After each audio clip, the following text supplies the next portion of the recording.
Hi hello అండి నమస్తే welcome back to our channel. మరొక ఇంట్రెస్టింగ్ వీడియోతో మేము ముందుకు వచ్చేసాము.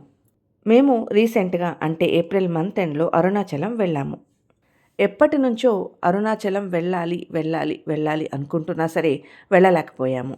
అనుకోకుండా మాకు ఆ శివయ్య నుంచి పిలుపు రావడం, మేము ఆ స్వామిని దర్శించుకోవడం మాకు చాలా హ్యాపీగా అనిపించింది. ఇక అరుణాచలం వెళ్ళిన వాళ్ళు అందరూ కూడా మ్యాక్సిమం గిరి ప్రదక్షిణ చేసి వస్తూ ఉంటారని విన్నాము.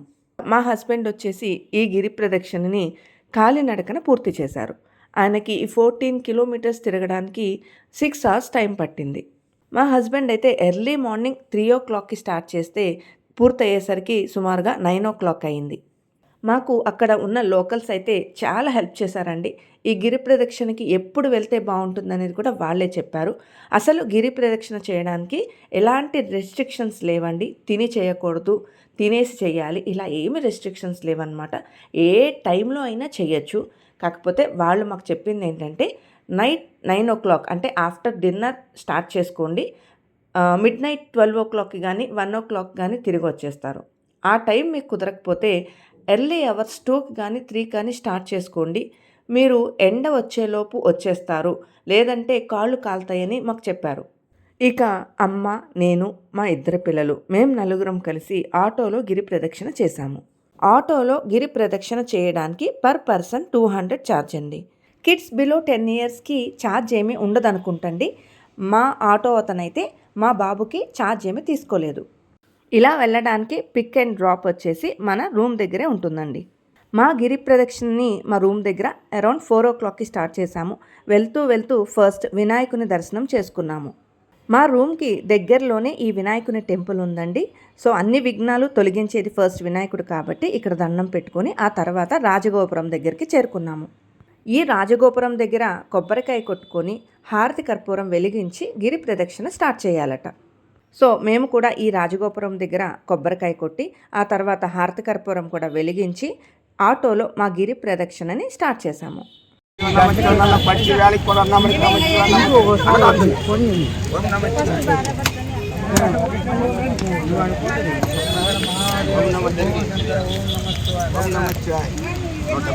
మనం గిరి ప్రదక్షిణ మొదలుపెట్టినప్పటి నుండి అష్టలింగాలైన ఇంద్రలింగం, అగ్నిలింగం, యమలింగం, నిరూతిలింగం, వరుణలింగం, వాయులింగం, కుబేరలింగం, ఈశాన్యలింగం అనే ఈ లింగాల్ని మనం దర్శించుకుంటూ వెళ్తాము. ఇదేనండి ఫస్ట్ లింగం, ఇంద్రలింగం. ఈ లింగాన్ని దర్శించుకోవడానికి మనం కొద్దిగా లోపలికి వెళ్ళాల్సి ఉంటుంది. ప్రతి లింగం దగ్గర మనం హారతి కర్పూరం వెలిగించి దర్శనం చేసుకుని బయటకు రావాలట. ఈ అష్టలింగాలే కాకుండా చంద్రలింగం, సూర్యలింగం, ఆది అన్నామలై టెంపుల్, మోక్ష మార్గం ఇలాంటివన్నీ కూడా దర్శించుకుంటూ వెళ్ళొచ్చు. ఇవన్నీ కూడా మెయిన్గా ఉండే టెంపుల్స్ అండి. ఇవి కాకుండా దారి అంతా కూడా చిన్న చిన్న టెంపుల్స్ చాలా ఉంటాయి. ఇదేనండి రెండవ లింగం, అగ్నిలింగం. నైట్ టైం కానీ లేకపోతే ఎర్లీ అవర్స్లో గిరి ప్రదక్షిణ చేసేటప్పుడు కొన్ని లింగాల దగ్గర అయితే లాక్ చేసి ఉంటుందంట. సో ఆ టైంలో ఎవరైనా గిరి ప్రదక్షిణ చేస్తున్నట్టయితే బయట నుండే దండం పెట్టుకోవాలట. మా హస్బెండ్ కూడా ఎర్లీ మార్నింగ్ 3 గిరి ప్రదక్షిణ స్టార్ట్ చేసినప్పుడు ఇంద్రలింగం దగ్గర లాక్ చేసి ఉందట. ఆయన బయట నుండే దండం పెట్టుకొని గిరి ప్రదక్షిణ కంటిన్యూ చేశారట. ఇక ఇదొచ్చేసి 3వ లింగం, యమలింగం. మనం ఈ అష్టలింగాల్ని దర్శించుకునేటప్పుడు ప్రతి లింగం దగ్గర కూడా బయట ఎంట్రన్స్లోనే మనకి ఆ లింగం పేరు అలాగే అది ఎన్నో నెంబర్ అనేది మనకి క్లియర్గా తెలుస్తుంది. ఈ లింగాల దర్శనానికి వెళ్ళేటప్పుడు మనం బయట మాత్రమే వీడియోస్ తీయగలమండి. మొబైల్స్ క్యారీ చేయొచ్చు కానీ టెంపుల్ లోపల ఫొటోస్ అండ్ వీడియోస్ అలౌడ్ కాదు. అందుకనే నేను ఓన్లీ బోర్డ్స్ అలాగే టెంపుల్స్ బయట నుంచే వీడియో తీశాను. ఈ నిరూతి లింగం వచ్చేసి 4వ లింగం. ఈ నిరూతి లింగం దగ్గర మా దర్శనం అయిపోయి బయటకు వచ్చేటప్పుడు మాకు టెంపుల్ పైన ఈ పీకాక్ కనపడిందండి. అది షూట్ చేద్దామని చెప్పి నేను ఫోన్ అయితే బయటకు తీశాను. మిగతా ఏ టెంపుల్స్లో కూడా నేను మొబైల్ ఫోన్ బయటకే తీయలేదు. జనరల్గా మనం గిరి ప్రదక్షిణ అంటే సపరేట్గా గిరి ఉంటుందేమో అనుకుంటాము, కానీ అలా ఏమి కాదండి. అరుణాచలం గిరి చుట్టూనే మనం ప్రదక్షిణం చేస్తాము. ఇది జనరల్గా అందరూ తిరిగే రూట్ అనమాట. సో మనకి గిరి ప్రదక్షిణ చేసేటప్పుడు వాటర్ కావాలన్నా, ఫుడ్ అయినా లేకపోతే వాష్రూమ్స్ అయినా ఏదైనా అవైలబుల్గానే ఉన్నాయి. మధ్యలో మనకి ఫుట్ మసాజ్ చేసే షాప్స్ కూడా ఉంటాయండి.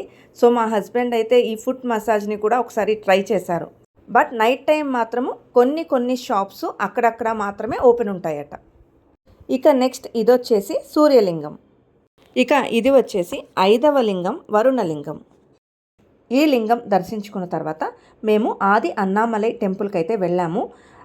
ఇప్పటి వరకు మనం దర్శించుకున్న లింగాలన్నీ కూడా లెఫ్ట్ సైడ్లో ఉంటే ఈ టెంపుల్కి మాత్రం మనం రైట్ సైడ్లోకి రావాలన్నమాట. ఇప్పుడు నేను చూపిస్తున్న వే ఏదైతే ఉందో ఇదంతా కూడా ఆ టెంపుల్కి వెళ్ళే రూట్ అనమాట. ఈ టెంపుల్ మెయిన్ రోడ్ మీద కాకుండా కొద్దిగా లోపలికి ఉంటుంది. ఈ టెంపుల్ కొద్దిగా పెద్దగా ఉండడం వల్ల మేము లోపలికి వెళ్ళి దర్శనం చేసుకుని రావడానికి ఒక 5 to 10 minutes అయితే టైం పట్టింది. ఈ ఆలయం తిరువన్నామలైలోని ప్రధాన అరుణాచలేశ్వర ఆలయం కంటే పురాతనమైనదట. ఈ ఆలయంలోని లింగం కూడా స్వయంభూ లింగమట, అంటే స్వయంగా ఏర్పడిన శివలింగం. ఇప్పుడు నేను చూపిస్తున్నది 6వ లింగం వాయులింగం. మా హస్బెండ్ బై వాక్ గిరి ప్రదక్షిణ కంప్లీట్ చేయగలిగారు. ఇక నేను, అమ్మ, మా 2 పిల్లలు, మేము 4 చాలా డిసప్పాయింట్ అయ్యాము. ఇంత దూరం వచ్చి స్వామివారి గిరి ప్రదక్షిణని మిస్ అయ్యి వెళ్ళిపోవాల్సి వస్తుందేమో అనుకున్న టైంలో ఆటోలో కూడా గిరి ప్రదక్షిణ చేయొచ్చు అనే ఆప్షన్ అయితే మాకు తెలిసింది. మేము ఆటోలో గిరి ప్రదక్షిణ చేశాము అని మేము అరుణాచలం నుంచి తిరిగి వచ్చిన తర్వాత కొంతమందికి చెప్పినప్పుడు వాళ్ళు ఏమన్నారంటే, ఆటోలో గిరి ప్రదక్షిణ చేస్తే పుణ్యం అంతా ఆటోకే వెళ్ళిపోతుంది, మీకేమీ దక్కదు అని అన్నవాళ్ళు కూడా ఉన్నారండి. ఇలా అనేవాళ్ళు కానీ అనుకునేవాళ్ళు కానీ ఒక్కటి గుర్తించాలండి, మనకి ఓపిక ఉంది కదా అని అందరూ అలానే చేయాలని ఎప్పుడూ అనుకోకూడదు. నేను ఆల్రెడీ చెప్పినట్టు శివుడు ఆజ్ఞ లేనిదే ఏది జరగదండి. మేబీ నడిచే ఓపిక లేని వాళ్ళకి, చిన్న పిల్లలకి, లేకపోతే ఓల్డ్ ఏజ్ పీపుల్కి అందరికీ ఆ శివయ్యే ఇలాగ ఆటోలో కారుల్లోనూ కూడా గిరి ప్రదక్షిణ చెయ్యొచ్చు అనే అవకాశం ఇస్తున్నారేమో. నేను ఈ విషయంలోనే కాదండి, ప్రతి విషయంలోనూ ఒక్కటే నమ్ముతాను, something is better than nothing అనుకుంటూ ఉంటాను. అంటే 0 కన్నా కూడా ఎంతో కొంత చేస్తే బెటర్ అని నా అభిప్రాయం. ఫైనల్గా మేమైతే ఆటోలో గిరి ప్రదక్షిణ పూర్తి చేసినందుకు చాలా హ్యాపీగా ఫీల్ అయ్యాము. ఇక పుణ్యం సంగతి అంటారా, ఆ స్వామివారికే వదిలేశాము. ఇప్పుడు నేను చూపిస్తున్నది చంద్రలింగం. ఇక్కడ కూడా మేము దర్శనం చేసుకున్న తర్వాత నెక్స్ట్ 7వ లింగం కుబేర లింగానికి వెళ్తున్నాము. ఇక్కడ ఆటోలో గిరి ప్రదక్షిణకి పర్ పర్సన్ 200 తీసుకుంటారు. మనకి ఓన్లీ అష్టలింగాలు చూపిస్తారంటండి, దాంతోపాటుగా మోక్ష మార్గం కూడా. కానీ మా ఆటో పర్సన్ అయితే మాకు ఎక్స్ట్రాగా సూర్యలింగం, చంద్రలింగం, అలాగే ఆది అన్నామలై టెంపుల్ కూడా చూపించారు. ఇప్పుడు మనమైతే 7వ లింగం కుబేర లింగం దగ్గరికి చేరుకున్నాము. దీని తర్వాత మనకి మోక్ష మార్గం ఉంటుంది. మా హస్బెండ్ ఎర్లీ మార్నింగ్ గిరి ప్రదక్షిణకి వెళ్ళినప్పుడు మోక్ష మార్గం దగ్గర చాలా క్యూ ఉందంట. అక్కడ నుంచి బయటకు రావడానికి సుమారుగా 1 hour టైం పట్టిందట. సో రష్ ఎక్కువగా ఉండడం వల్ల పంతులు గారు కూడా వీడియోస్ తీసుకోవడానికి అలౌ చేయలేదంట. అతి కష్టం మీద వేరే వాళ్ళకి మొబైల్ ఇచ్చి వీడియో తీయించుకున్నారు. మేము వెళ్ళింది ఈవినింగ్ కావడంతో రష్ చాలా తక్కువ ఉంది. ప్రతి టెంపుల్లోనూ మాకు దర్శనం చాలా బాగా జరిగింది, అలాగే చాలా త్వరగా కూడా అయిపోయింది. ఇప్పుడు నెక్స్ట్ మనకి రైట్ సైడ్లో మోక్ష మార్గం వస్తుంది. మేము వెళ్ళేసరికి ఒక్కరు కూడా లేరండి. మేము ఆటో ఆగి దిగేలోపు చాలా ఆటోస్ వచ్చేసి రష్ బాగా పెరిగిపోయింది. అయినా కూడా ఎక్కువ టైం వెయిటింగ్ అయితే ఏమీ లేదండి. ఒక 10 to 15 minutesలోనే మా పిల్లలిద్దరూ కూడా ఈ మోక్ష మార్గం నుండి బయటకు వచ్చేశారు. మీరు వీడియోలో అబ్జర్వ్ చేసినట్టయితే మోక్ష మార్గం నుండి మన వాళ్ళు బయటకు వచ్చేటప్పుడు మనం బాగా దగ్గర నుంచి అయితే వీడియో తీయలేమండి. అదంతా కూడా బారికేడ్స్ అడ్డు పెట్టేశారు. కొద్దిగా లాంగ్ నుండి మాత్రమే మనం వీడియోస్ తీసుకోగలము. అలా కాదని మనం సాహసం చేసి ఆ బారికేడ్స్ లోపలికి అంటే దగ్గర వరకు వెళ్ళి వీడియో తీయడానికి ప్రయత్నిస్తే పంతులు గారు వచ్చి మన మొబైల్ ఫోన్ లాక్కొని హుండీలో వేసే ప్రయత్నం అయితే చేస్తున్నారు. మా ముందర ఒక లేడీ అలానే చేశారండి. వాళ్ళు వస్తున్నారని చెప్పేసి ఆ బ్యారికేడ్స్ లోపలికి వెళ్ళిపోయి వీడియో తీసే ప్రయత్నం చేస్తుంటే పంతులు గారు వచ్చి తన ఫోన్ లాక్కొని హుండీలో వేసేయమంటారా అని బెదిరించడం నా కళ్ళారా చూశానన్నమాట. సో ఈ విషయాన్ని అందరూ కూడా గమనించగలరు. ఇక ఇప్పుడు మేము అష్టలింగాల్లో ఆఖరి లింగమైన ఈశాన్య లింగం దగ్గరికి చేరుకున్నాము. ఇంతేనండి, ఈ లింగం దర్శనం చేసుకోవడంతో మా గిరి ప్రదక్షిణ అయితే పూర్తయినట్టే. ఇక నెక్స్ట్ వచ్చేసి మేము ఎక్కడైతే స్టార్టింగ్లో వినాయకుని టెంపుల్ దగ్గర మా గిరి ప్రదక్షిణని స్టార్ట్ చేశామో మళ్ళీ తిరిగి అదే గుడి వద్దకు చేరుకున్నాము.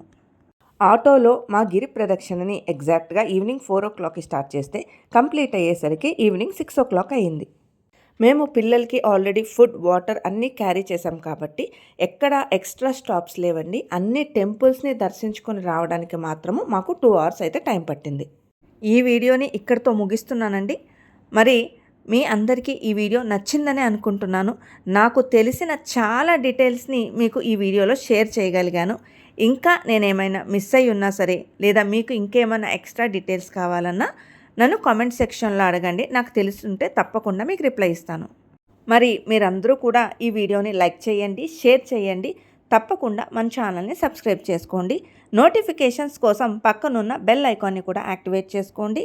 Meet you in the next video. Bye. ఓం శ్రీ అరుణాచలేశ్వరాయ నమః.